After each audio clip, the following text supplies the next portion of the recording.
Эми болсо дагы кийинки беттеш ушундай таймаштар бат-баттан өтүп атат. Бул эми ушунчалык мушкерлердин жеңишке жеткенге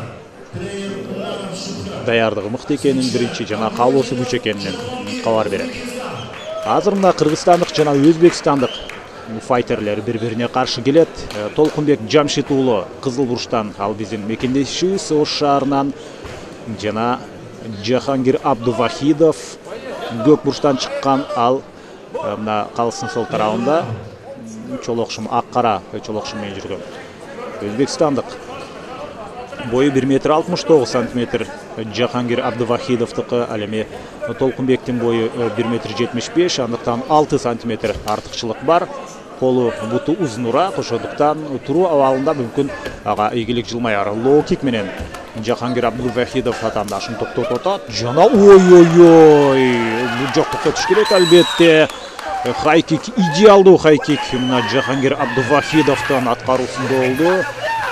Охо, биздин кесиптешибиз оператордун камерасына келип өз өлкөсүн канчалык сүйөрүн айтып атат. Эми албетте Жахангир жеңишке жетти, андыктан анын эмоциясын түшүнсөк болот.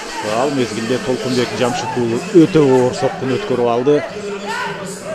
Мындай соккудан өзүнө келүү кыйын. Толкунбек Жамшит уулуна ден соолук каалайбыз. Жана албетте эртерээк айыгып кийинки беттештерде өзүнүн жакшы өнөрүн көрсөтөт деген ишеничибиз бар. Мына дагы деле ордунан тура албай жатат Толкунбек Жамшит уулу. Ал эми Жахангир Абдувахидов мына чындыгында оор хайкик менен утуп алды эле.